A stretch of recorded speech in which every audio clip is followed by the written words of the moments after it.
Okay, so can you turn on your camera? So I'm going to introduce the speakers. Okay.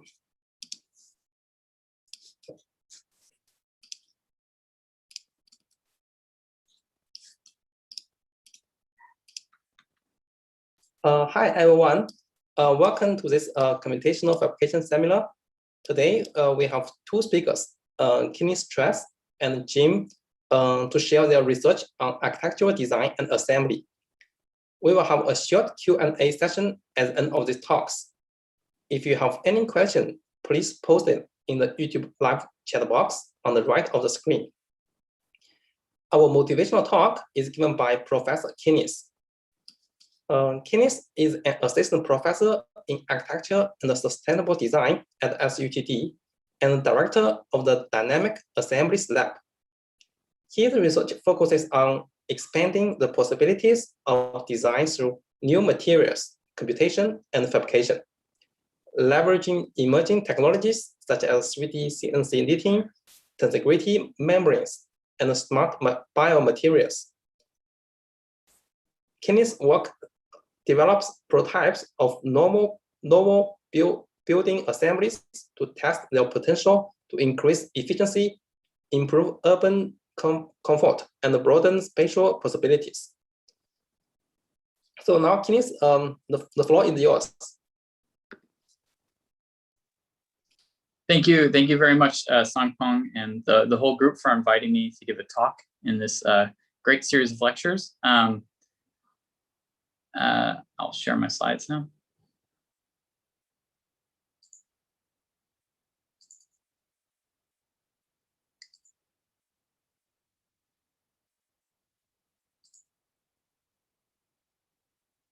As mentioned, my name is Kenneth Tracy, and I'm assistant professor here at SUTD in Singapore, and the director of the Dynamic Assemblies Lab. These are some of the lab members that we currently have, and they help us realize lots of interesting prototypes. And so we work from the physical example of the things that we make to try and find out information about building technologies and so forth. So these are some examples of some of the things we make. You can go to the DAL website. You could find us on DAL Lab SUTD at Google, on Google, and see some of our work there.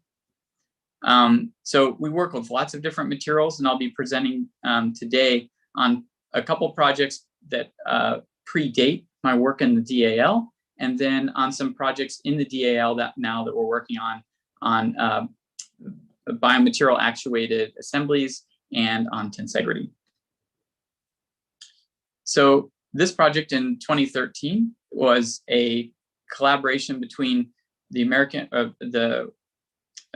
university I was teaching at the time, Washington University in St. Louis, and the Army Corps of Engineers and the Audubon Society in the United States. And the idea was to design a bespoke, iconic bird hide, which is a shelter to protect the visibility of people, to protect birds from seeing people so that they can feel safe in a habitat. So we started by kind of creating a very manual design space of options from student models. And these were categorized and named. And then we kind of, through modeling as a sort of heuristic device, allowed students to explore different patterning or shaping techniques.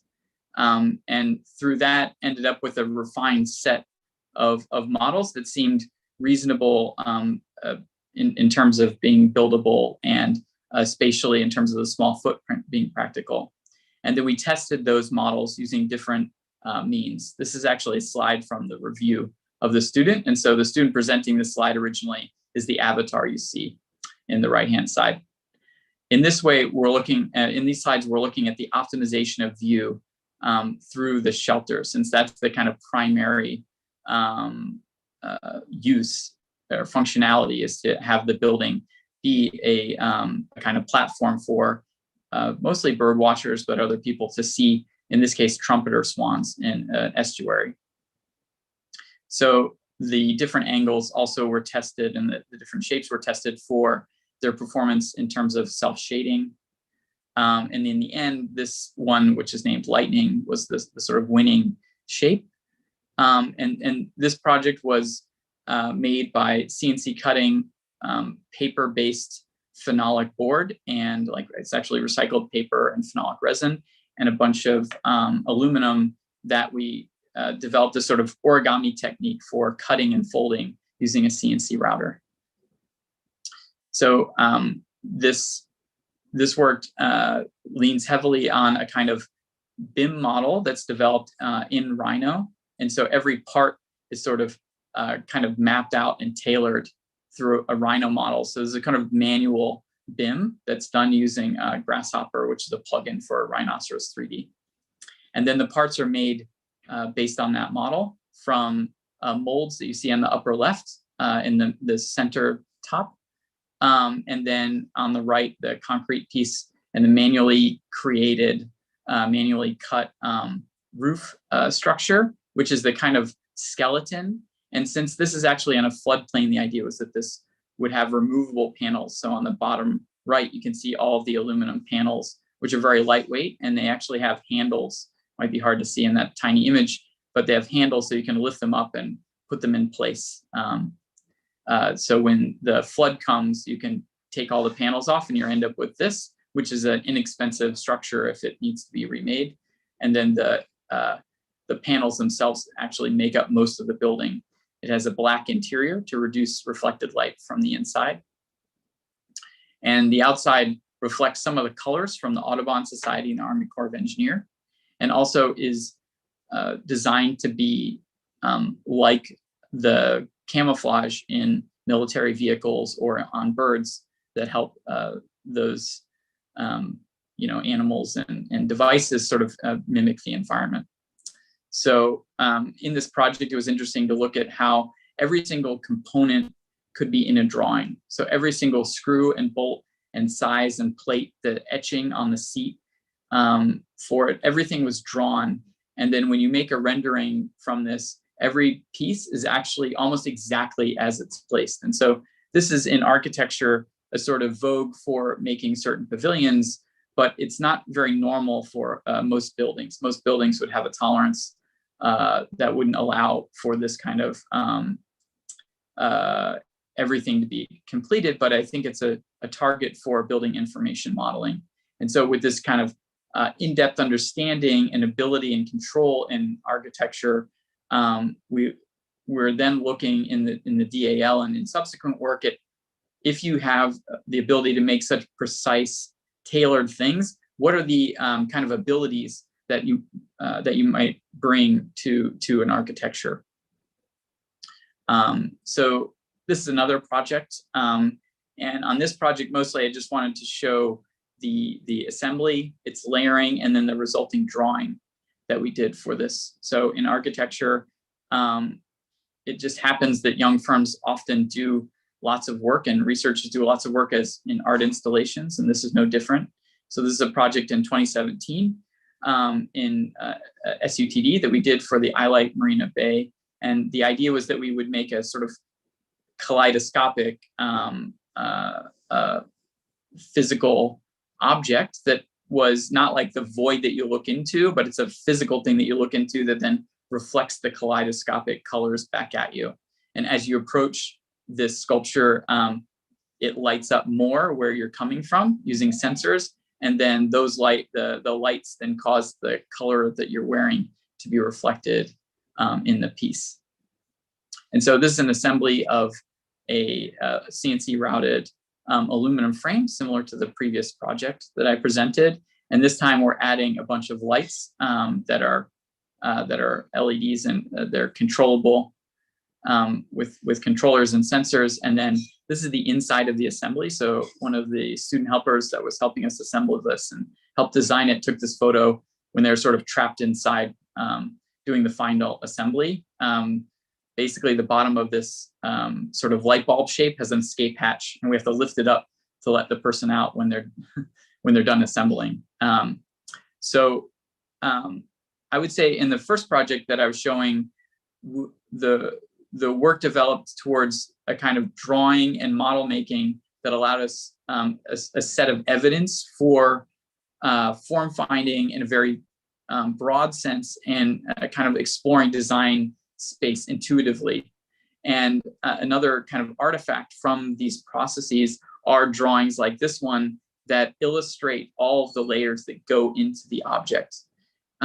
Architecture now has a problem of what would you draw? So if in the computer you have a 3D model that has everything located, and if you're semi-automating the construction site, then what do you draw? What do you understand? And in a way, this drawing intersects between all of the precision of the computer and a sort of understandable visual narrative of assemblies. So in the upper right-hand side, you can see the sub-assembly of the lighting fixtures and their connection to the frame. And in the bottom center, you can see the kind of base structure of wood with all the sensor boxes in kind of IP boxes with sensors in them kind of being assembled at the bottom, and the layers of frame and skin and lighting. And so this is a way to kind of show everything in one drawing, but to use drawing and shading and line weight to give hierarchy so it's clearly understandable. So the two projects I'll show right now consist of two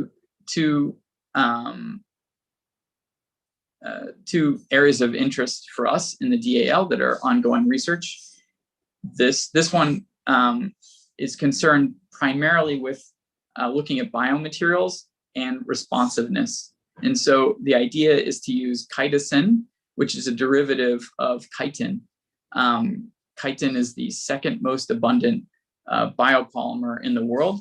And so the idea is to use this very abundant biopolymer and all of its characteristics, particularly its hygroscopic characteristics, to make a critical member in a truss and to have a water-actuated structure.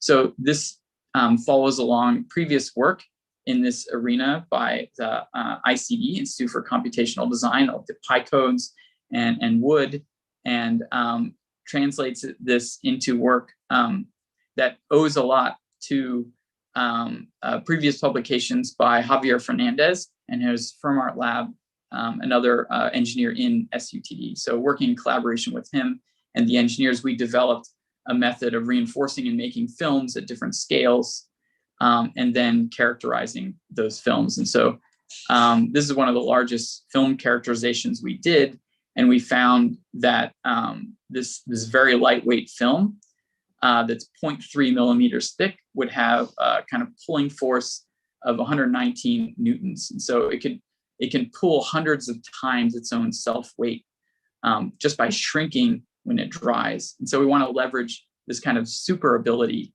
of the chitosan film to create a structure that would move passively. So without any input energy, we want to make assemblies that would accommodate this critical membrane structural element. So you can see in the upper left, one of the first truss prototypes we made, it broke. If you oversaturate the membrane and put it under stress, it can tear very easily. And so then we added reinforcement, and with the zero angle reinforcement, the cotton actually resists the elongation of the films. And then we added more or less pretension in the examples on the right using a biased orientation. So the cotton gauze that is the reinforcing for these films is oriented on the bias. So just to show that it actually carries some weight, we added a weight in this particular case, 100 grams, to show that this small mini truss can carry the weight back, and it works in cycles to do this operation. And so for an idea of a functional prototype for this kind of canopy, we had the idea of all these walkway canopies in Singapore. If you're not familiar, there's 200 kilometers of walkway canopies in Singapore.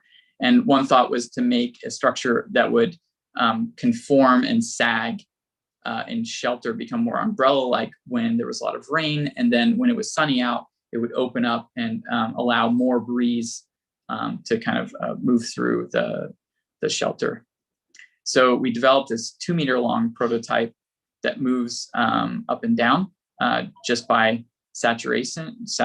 And so in this prototype and other ones, the downward actuation takes about 5 minutes, sometimes a little bit more, sometimes a little bit less, depending on how you saturate it. Sometimes we're using hoses. This time we're using spray bottles. And then the upward movement takes between 20 and 40 minutes, depending on the conditions that are drying. In this case, you can see the fan on the lower right-hand side. This is a sheltered area. It's exterior, and the fan is there. So this is normal ambient humidity in Singapore, which is probably about 70% humidity at this point. So then we moved on from single trusses to multiple trusses holding a canopy. The canopy in this case is elastic and acts as a counter tensioning member that pulls the films and keeps them in constant tension. And so this is a much higher performing structure and much more stable than the single truss by itself. And we hope to, in future work, make a larger scale 4-meter by 4-meter canopy, which is, currently because of COVID, there was an exhibition for this, but it didn't work out. So we have this kind of on ice right now, but we're working on developing this as a further kind of demonstrator of this research. So while we were working on the truss assemblies, I did a studio, and this studio looked at maybe what would be the base assembly or the most minimal assembly for something like a membrane structure. And so we had looked at what lightweight precedents there were for different assemblies for lightweight structures. And we found it intriguing that membrane tensegrity structures used the membranes to be both the structural kind of primary structural element and the enclosure. And so this project and the examples on the lower left by Shigematsu, this project is called the Moon Pavilion. These really allowed us to or inspired us to look into what tensegrity membrane, particularly membrane tensegrity, would offer. And so in this first design studio, which was the kind of jumpstart of our tensegrity research, we looked at going from hand models to a digital framework, which included simulation of structure, and in the bottom, simulation of airflow into a full-scale 1-to-1 model. So this is the kind of general workflow for that work. And the inception was to have students make many, many models, and they use different tessellations of struts, different strut components, and then they targeted different shapes, starting from these kind of tubular shapes you can see being sort of played with here. And these became a heuristic device to look at many different shapes, and to have a group of 12 students make many, many models, and then kind of be able to play with them and see which structural configurations work. So in addition to the configuration related to structure, the studio and myself looked at which kind of primitive shapes would work as the most sort of optimized minimal surface or otherwise minimal surface area structures would make sense as a kind of primitive that was open and allowed a lot of air and breeze through. The reason for this is that if you make dome structures, traditional dome structures in Singapore, they become like greenhouses, right? So there's no way for air to carry away that humid, stagnant air. So it's important for open canopy structures to allow for that kind of cross ventilation. And so this is a sort of generational timeline, which is a mix of the digital and physical models in a grid, starting from the first models to the last models, and what was tried, and then the kind of development from the first kind of vaulted shapes to the kind of final shape. And so this modeling led into a digital model, which is a sort of simulation of those pieces. So on the lower left, you can see the physical model, and on the right is the digital approximation. And then a framework for doing CFD. This is the CFD test for the final prototype the students made. And then this is the final prototype. You can see the assembly drawing, not unlike the kaleidoscopic assembly kind of drawing that investigates the layering of the assembly. And this is the overall piece. So the students built this in about 3 weeks at the end of the term. And this is actually the beginning of their final review, which normally happens indoors. In this case, we took half of the review outdoors, and the entire group of reviewers and students came to kind of see this one-to-one, which is really great. You can see it kind of moving in the wind. So this is not optimized for stiffness, but it was stiff enough, and it is interesting in that it has a sort of equilibrium once it deflects to kind of keep finding its own equilibrium there. Yeah, so this is the last project. I'm almost out of time, but I just want to show a couple of slides of the further development of this research, where we went from the first prototype using bamboo with the students to refinements in this workflow. So this refined workflow actually added an opossum kind of form-finding tool that allowed us to iterate through different simulations and choose simulations using a kind of AI kernel that would give us the goal, which would be to have the minimum variation in Gaussian curvature, or the kind of smoothest overall shape.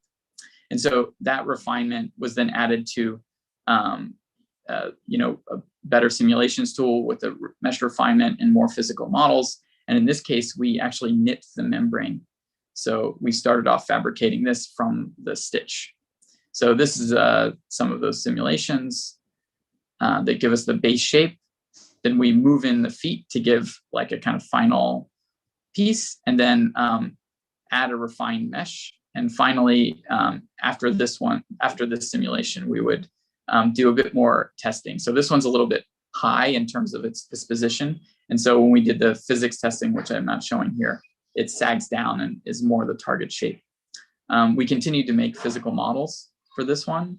And also we were able to tailor, using the CNC knitting machine, different stitch types to allow details and different materials. So the B section there is using a very high strength nylon-like ultra high weight molecular polyethylene, and the A area is more like a typical elastane material. And this is the assembly. So the assembly was very fast. In this case, it took 90 minutes, and subsequent tests, I think we did it in even less time. And we have to kind of flip it over to be the final shape. And this is the kind of final tensegrity shape there. So this is also just an illustration of that opossum kernel that uses AI to optimize the shape, giving us the minimum variation in positive Gaussian curvature.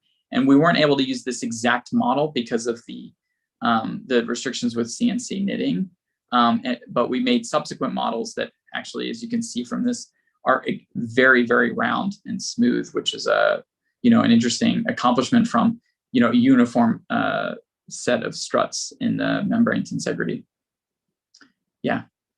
So that's just some examples of the assemblies we're making to sort of prove that some of these tools are able to benefit architecture, and the physical making is some way to ease, is in a way for us to ease these newer technologies into the built realm. Thank you.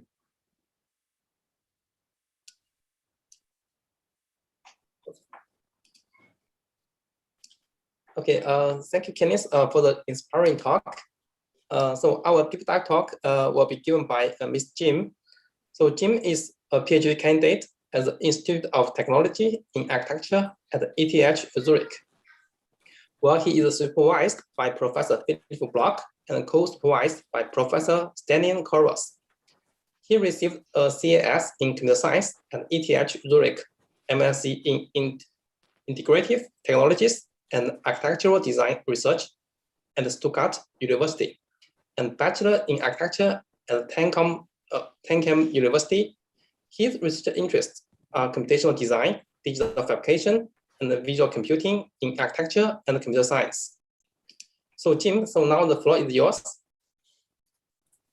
Well, thank you for a kind introduction, and thank you for inviting me for this cool seminar. So yeah, so the topic I'm gonna talk today is assembly-aware design of architecture, which I call it AAD. So yeah, just gonna give like really a brief motivation why and what I'm interested in. So yeah, so I think equilibrium of assembly is very cool.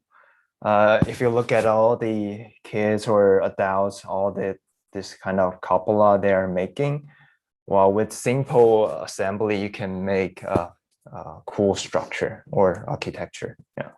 And this kind of assembly you can also see in architectural design, whether it's in the solid components or it's more like filigree, like linear component, which you can group them together and you can think of how to assemble it in the architectural scale. So it's not necessarily like in the design, the designer has aware of how, when doing the design process, how this assembly structurally informed. So using a quick interactive design tool can help the designer to be aware of the assembly structure-wise. Or even more, like if we can use some tool to visualize the force, designer can have a better understanding where those structure has to be improved to being able to stand its own weight or during the construction. So some structure are easy to imagine how we assemble it. For example, this vertical stacking situation, it's easy to imagine. But well, in some scenario, it's hard. Like whenever it's a free-form structure, it's hard to see how we're gonna assemble it efficiently and using minimal waste. So yeah, like so in my research interest, it's how we can create this design, which is assembly aware, such that after the designer designed a structure, it's already ready to be fabricated, assembled in the best way. Yeah. So today I'm going to introduce like two research work that I did. So one is this assembly aware design of masonry shell structure. One is looking at, so first one is more like computational approach, and the second one is more from the mathematical approach. So the first one is this AAD that I did earlier in Stuttgart. So, well, imagine there's a shell structure. Well, as we say that those shell structure are putting to pieces without any glue, just pure compression. They're amazing, but some of them during the construction, it's not easy. And it's also not fully take into consideration how we can efficiently assemble them without waste, external waste. So those structures require a lot of scaffolding.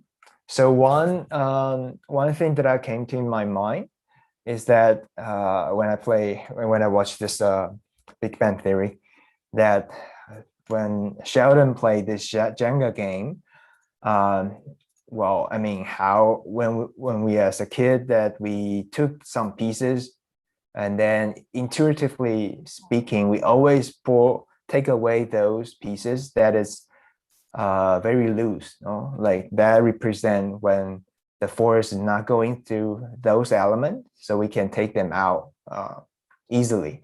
So the idea came from like this, and I was thinking like, if we can get a nice deconstruction sequence, then maybe we can use the reverse sequence to put the element back where we assemble it. So to assemble this kind of shell structure, that this is the normal way that we can do. Just designer design the surface and then tessellate the surface and then generate blocks. And then we plug this assembly sequence in the design pipeline, and which is automated to use this heuristic-based disassembly sequence to predict the assembly sequence. And then we send the information back to the designer to change shape. So, and then in this specific project, I used game engine, PhysX. So we did benchmark with some engineering software that without too much involving sliding, this was more or less okay. So for example, like, so if we take the component out, we can see that this with the hexagonal tessellation, it's more stable because the thrust can go in many directions. And for example, in triangulated tessellation, it's easy. You will have this kind of situations, difficult to disassemble and assemble. Yeah. So this general strategy is to disassemble pieces. So imagine there's a pieces like A when we take it out, and the B is falling down. So we assume that making this move of disassemble A component, it's not making the B stable. So there are possible approach that we can do. So for example, we can put the formwork on B, and when we take out A, so such that the structure still remains stable, or we remove other pieces, or we can remove both of them together. And then we can ideally also put them back together, some pieces together. Yeah. So, and why putting two pieces are helpful in some cases.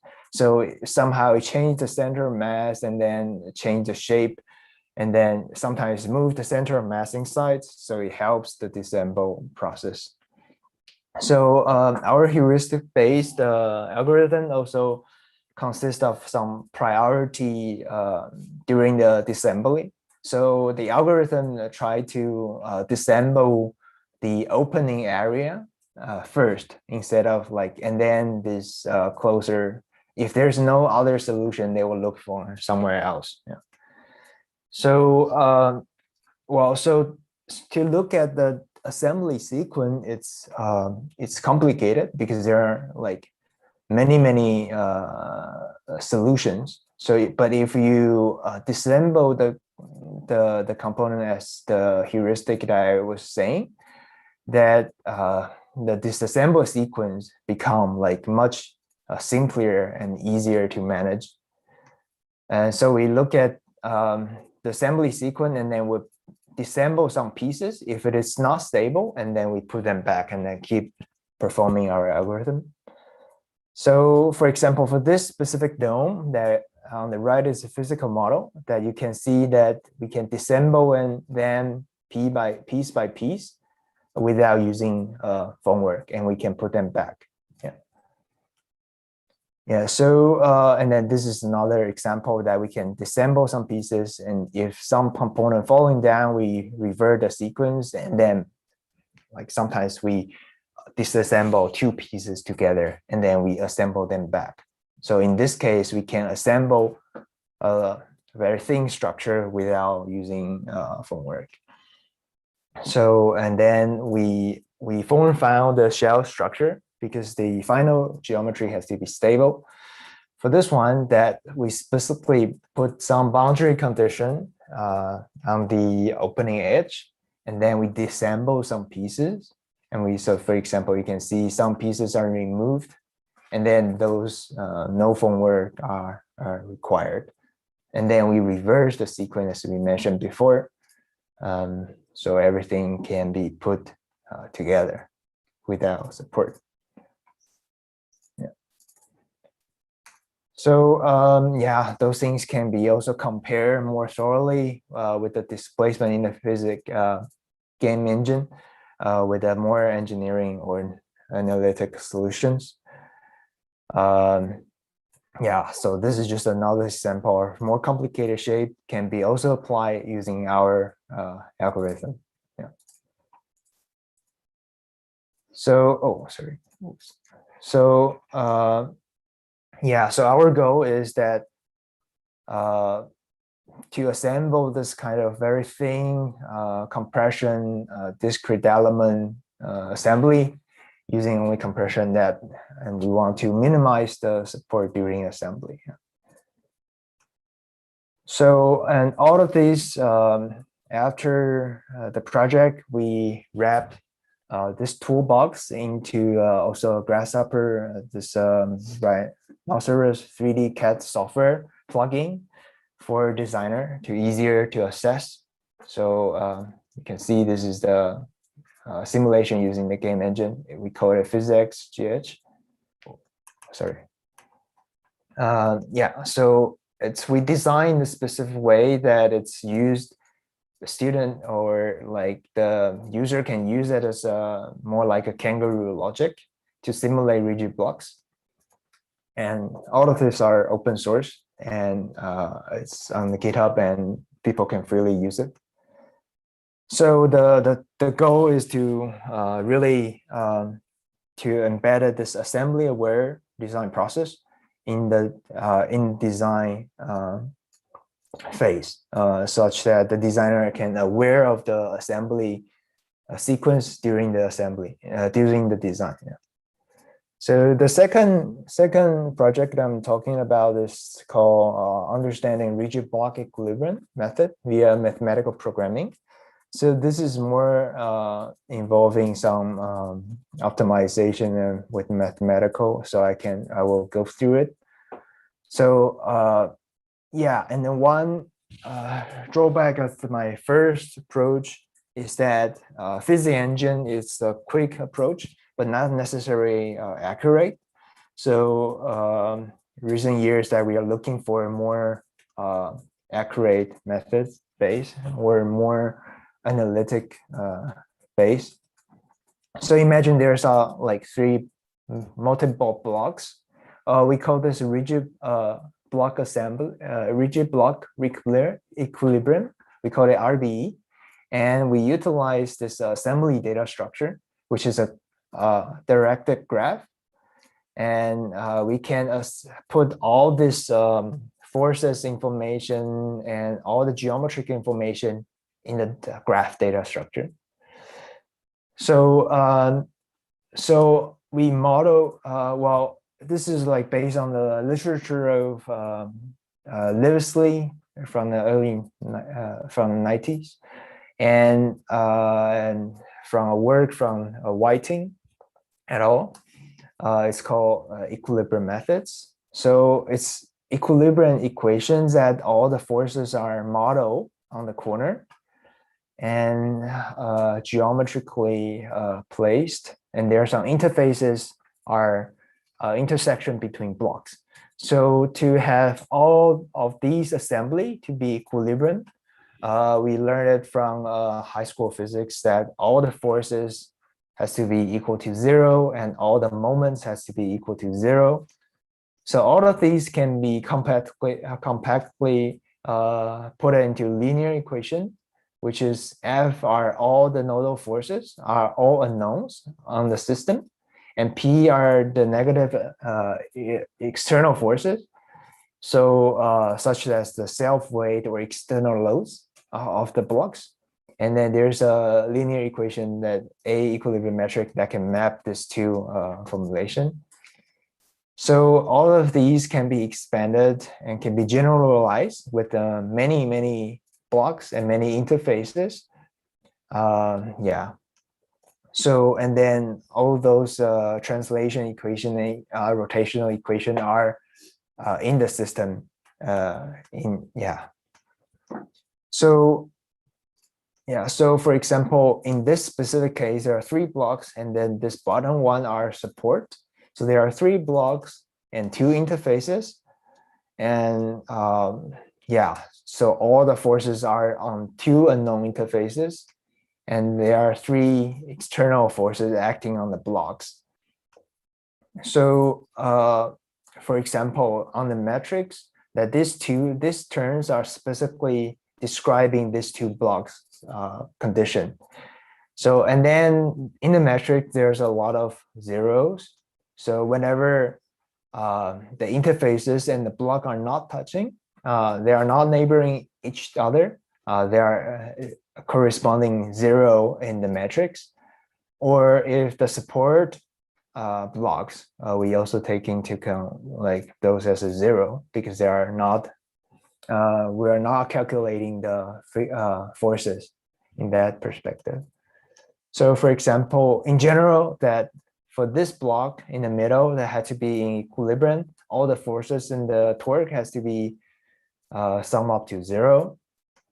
So this can be represented in this, for example, this part of the matrix, where all the forces here and all the forces here on two interfaces has to cancel out with its self weight. So as we say, this equation can be generalized into many blocks and many interfaces. And if this equation is a necessary condition for a structure to be stable. So if we cannot find a single solution of F, we can really say that the structure won't be stable. So well, in the previous work that this was cast into the minimization problem. So it's minimizing all the realizable forces such that the equilibrium condition is satisfied and the friction condition are also satisfied. And all the forces has to be positive because they are taking only the compression. So this we searched one possible solution among like many solutions to find to determine if the structure is stable or not. So if there's no solution, we can say the structure is not stable. So it's a yes/no answer. So for example, we experiment different objective functions for the linear programming and the quadratic programming. We have the different force distribution, but the resultant are always the same. So the cube is more like a linear elastic solution. So Whiting et al. Extend this to we call it RBE. So whenever there's no solution, before this optimization tells us it's infeasible, but now like they decouple this tension part, this normal force part into compression and tension, and such that if there's not the compression solution, the optimizer will find specific one solution to find with the tension, and such that suggesting the assembly needs some kind of tension to make it stable. We can imagine it as a glue to make the to make the structure stable. So it goes beyond the yes/no answer. It also suggests like how the user can improve the structure to make it stable. So for example, like if we move the block on the right, we can see that this is not a stable configuration because the resultant is the center of mass is outside.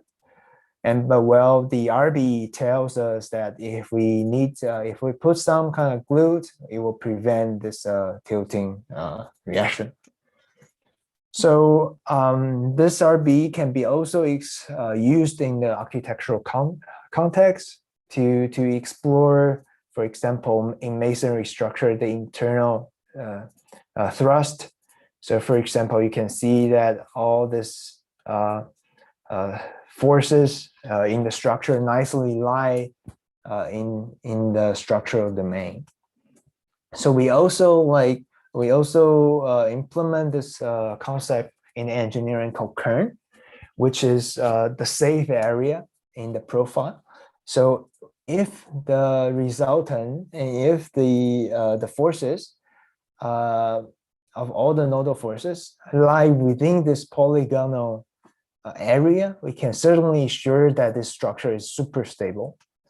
So yeah, so we in the RBE we modify different profiles in the interfaces.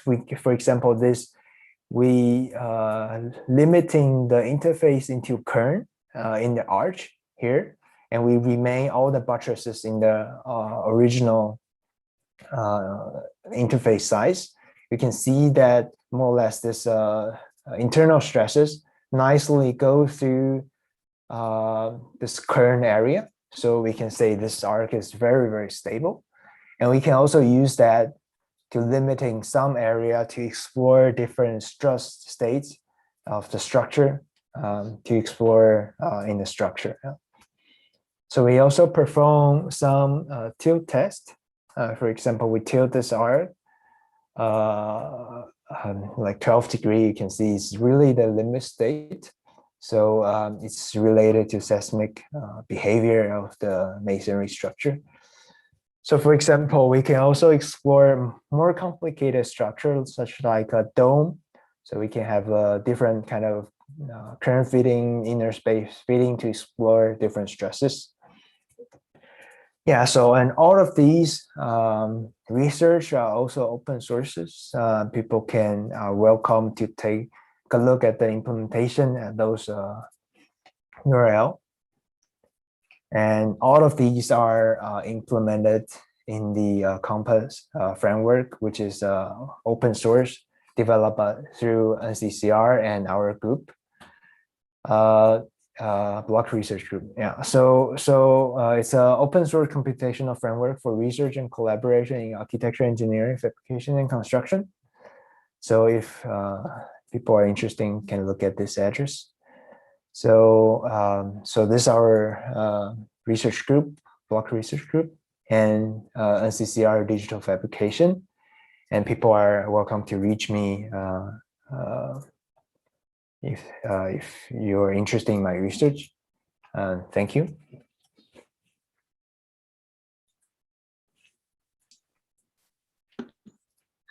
Okay, thank you, Jim, for the nice talk. So now we have a Q&A session. So currently there is no question from the audience. So probably I ask a few questions. So the first one is for Kenneth. So I'm very interested in this membrane tensegrity structure. So it's very pretty, very simple, very elegant. So one question that I'm curious is about the rigidity or stiffness that you mentioned during your talk. So when you design these kind of structures, do you consider this in your design process? Because I read some paper about not membrane tensegrity, but just general tensegrity. That is a combination of rigid rods and this and wires. But for this case, they need to consider the rigidity. Otherwise, I mean, it cannot be a valid structure. But in your case, do you need to consider this? I mean, you mean the compression, the rigidity of the compressive components, or the overall rigidity of the global structure? Yes, to the whole structure be stable. Yeah. Mm-hmm. So the interesting thing about the membrane tensegrity shell type that we kind of developed with the students was that it remained rigid in the models that we made and the tests that we made without being tethered. The moon pavilion, for instance, is tethered back to the ground. So to be stable, it actually has to be pulled down to the ground. So in our case, we slide the feet in, and without tethering down or pulling on the structure, it's stiff, and that's the function of the struts moving in two different directions along the surface. So the struts kind of equalize within that kind of shell, the structure, and they create more of a shell type structure. It's almost like a flexible shell because the compressive elements overlap in reciprocal patterns, and that creates from our understanding, a kind of more rigid and less kind of volatile structure in a way, like more redundant kind of structure. So it's a big consideration. I think we made all those models out of sort of athletic fabric, and even the knit one and the bamboo tensegrity, those are made out of very elastic materials. And we're currently working to make a commercial membrane tensegrity, and the commercial membranes do not stretch. So you're going from elongating 50% or 100% to, in this case, we would elongate like 5%, maybe 3%. Okay. And so the difficulty will be actually making the struts elongate. So that's a kind of weird thing for a structure to do, to kind of each member to elongate. But yeah, that's our way of getting force into something that's otherwise very rigid. And the other thing we've done is, along with web structures, particularly Robert Bamford, is to look at the structure instead of as a membrane, as a cable net, low resolution and high resolution. And when it's substituted for cables, the same configuration creates quite rigid structures that he was looking at, 20 meters plus spans with. So, we think it would be structurally stable. I would say that most of our research is in form finding and simulating approximate shapes. And we're very dependent on, say, web structures or others to help us with validating through analysis, the structural capabilities. Yeah. Okay. So in terms of the structure analysis, are you trying to use an existing tool, computational tool, to help you to do analysis, or you just do the fabrication and then test on the physical models? We use K2 engineering for the optimization, and that gets us in the realm. We're now going to start using IX Cube, which is a software that allows lightweight membranes to be membrane structures to be basically kind of tailored and form found. And so we're using that. So from a base form found model that we use, Kangaroo and K2 engineering, we'll be moving that into IX Ray, IX Cube. IX Ray is the company. IX Cube is the software. And then we'll probably take that tailored model and put that back into analysis by web structures, which would allow them to, in this case, we're making a 9-meter prototype, a 9-meter span prototype, and has to go through BCA, the Singapore Building Construction Authority approval. So we're using a kind of conventional way of kind of forming a report for that kind of structure. So I'm not sure exactly the software. In the past, they've used Karumba, but I don't know what they'll be using in this case. But yeah, we'll also be doing performance-based testing. So we'll make the thing, and it'll be almost like a model where we assume it'll work, and web structures assumes it'll work, and we will monitor it for performance. But this is after structural analysis and stuff. Yeah. Okay. Yeah. Okay. Thank you. That makes sense. Okay. I have one question for Jim. So you have introduced two talks, and both about assemblies. In the first one, you use game engine to test whether the blocks are in equilibrium. And in the second one, you say that because the game engine may not be that precise, so you use IBE as a new method. So my question is that so if the game engine is not that precise, so that means it will somehow also affect your results, right? I mean, yeah, so, right. So I would say that the game engine is not it's not super accurate. It's especially involving friction part. So, but the idea was designing the pipeline that the solver can be improved later on. So and that when the idea was designing the pipeline was to give designer a really quick feedback, and after a solution is found, they can analyze that assembly sequence with the proper engineering software. So that was the idea. And then now, so in my PhD research that I'm looking on more robust or implement a better solver that is, well, we want to validate with the engineering software, with more accurate precision, and with precision, Yeah, that makes sense. And because you have implemented algorithm, so you can also include this in your computational design process, right? Because so it cannot modify it.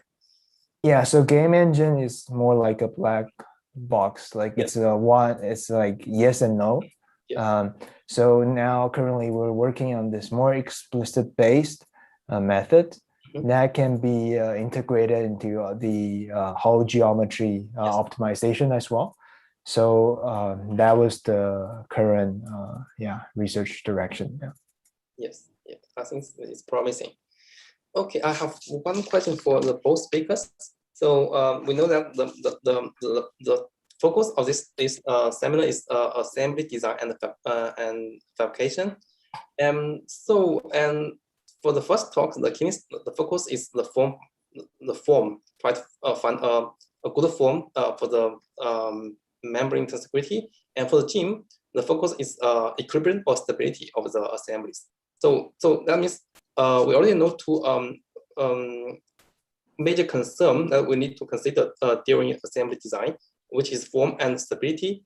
So is there any other consideration that we need to take care of when we design architecture and assemblies?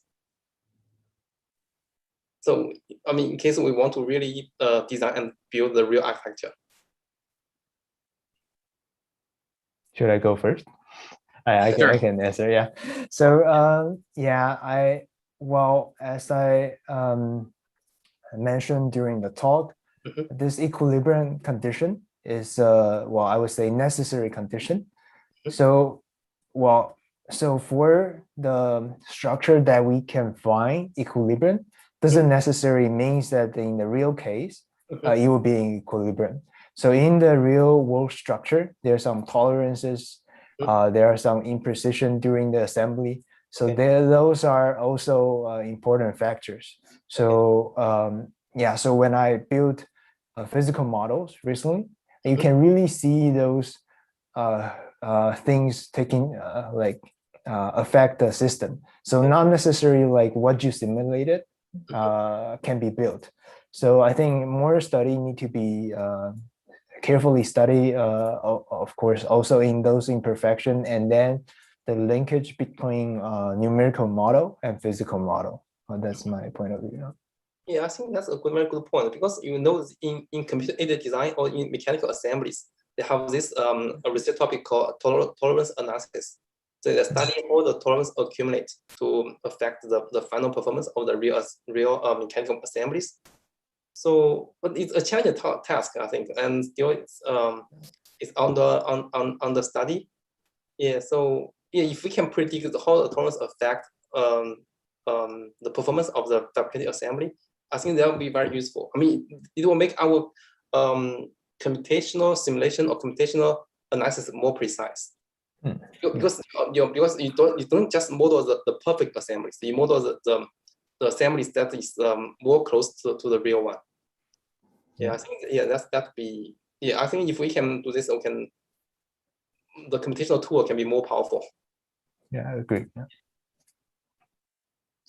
Yeah, we have a lot of different things we're looking at. I mean, the one research that's a step ahead of what I presented is that we use the tool similar to the one you had used, Songpeng, which is conformal mapping, to more to give a broader range of kind of starting states. So we're currently working on the range of starting states we have, whereas we started out with 2D sets of struts, and we kind of using the shrinking force of the membrane simulate them kind of popping up.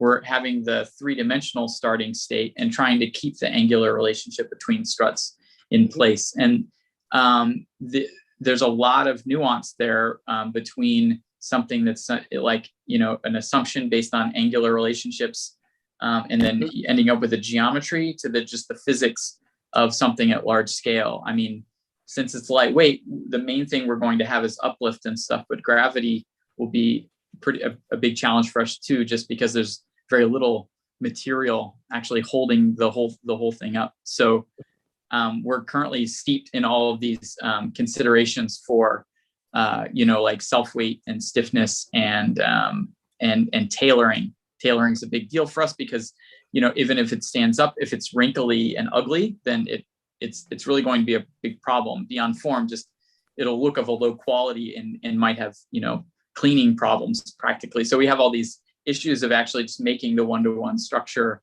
and having the quality be predictable, that in most like regimes of fabrication of buildings are worked out, right? So I mean, if you make something aluminum or you make something steel or you make a traditional tensile canopy, there's a detail for all those things. And so dealing with these details and the tailoring of them and stuff for us is a big deal.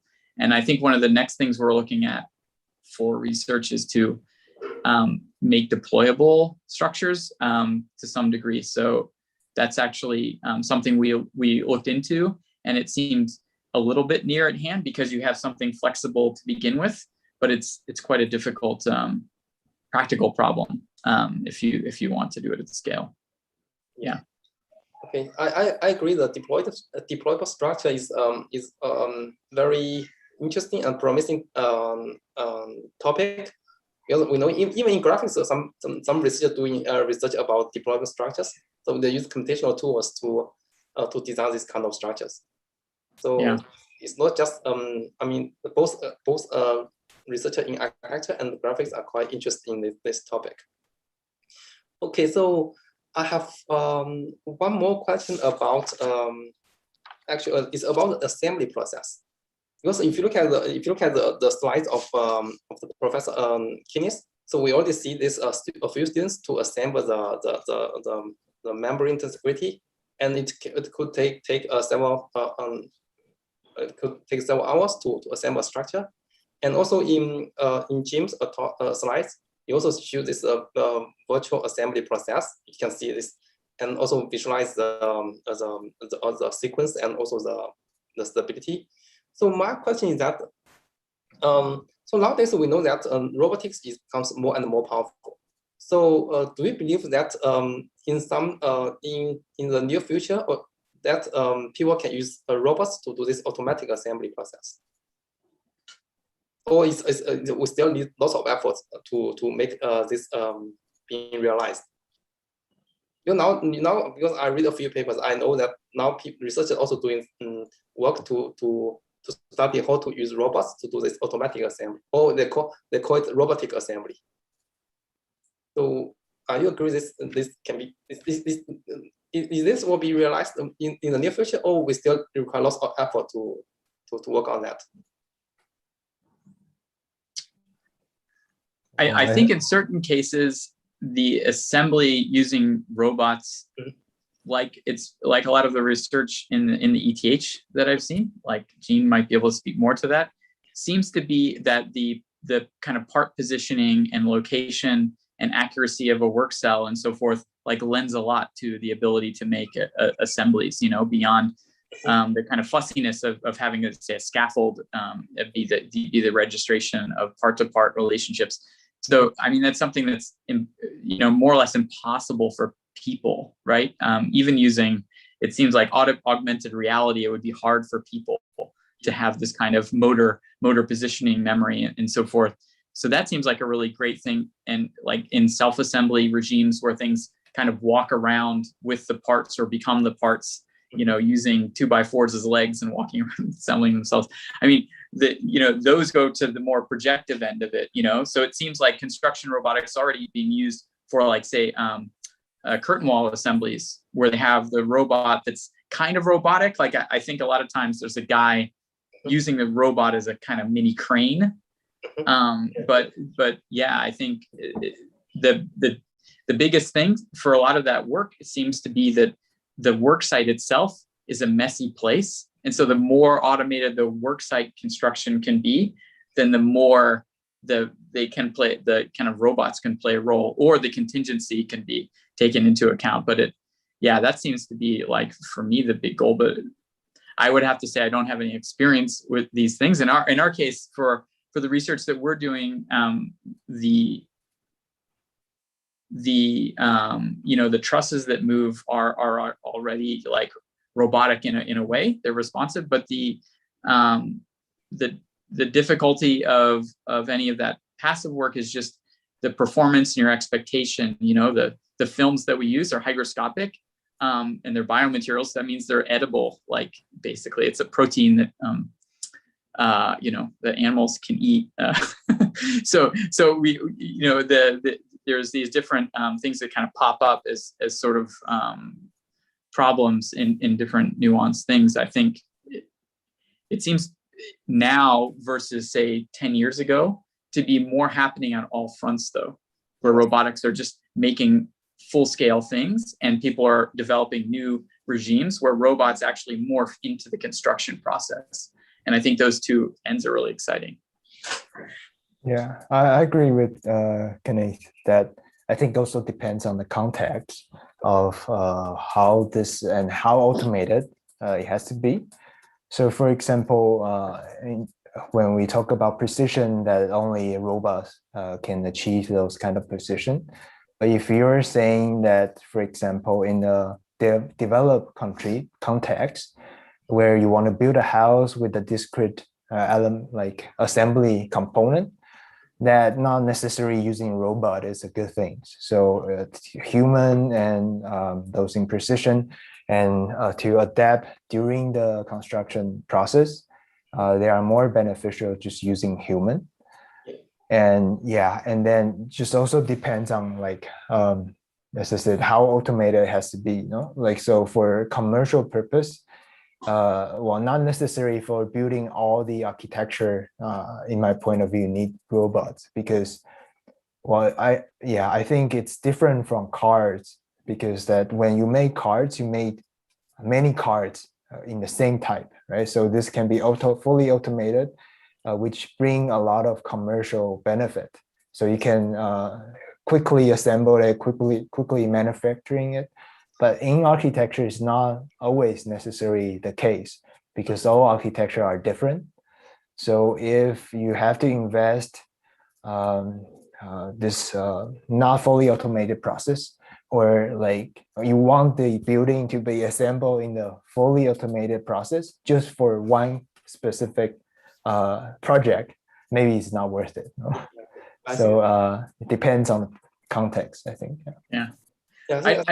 I'd also say that, in a way, the intelligence of the project like Gene is proposing, or even some of your work, Songpeng, with assembly awareness embedded into the components, there's already a level of intelligence that's a little bit like the robotic help that we would normally imagine getting. So by having the fit or the positioning being embedded, there's already something there. Like, we do projects with self-jigging steel parts. So the parts go together like a puzzle, and the welder doesn't need a lot of clamps and so forth. And it really makes something that would have been outrageous to assemble without the kind of self-jigging component be realizable. And so I think there's to some degree, more kind of potential in the built environment generally with the embedded intelligence of the things being assembled than whatever's assembling them to some degree. I mean, it seems to me at least more exciting through the last, say, like 10 years, 5 years of development. Okay, I think that's a good point. Yes, I agree. For the robots, it's good to do this planned and precise work, and for human, it's more good at doing this work that require intelligence. So I think in current state, many this existing built with robotic assembly, they probably a combination of human work and robots, right? If you look at some projects in ETH Zurich, they still require some workers to help the robots, right? So maybe in the future, I mean, some robots can do the things for automatically. Yeah, that's be very interesting. Okay. I think that should be all the questions from my side. And thanks again both speakers for your nice talk. Yeah. I think that's all. Yeah. That's all for this talk. Thank you again. Thank you for inviting. Okay. Yeah. Thank you for inviting me. Yeah. Okay. Okay. Bye bye. Bye bye.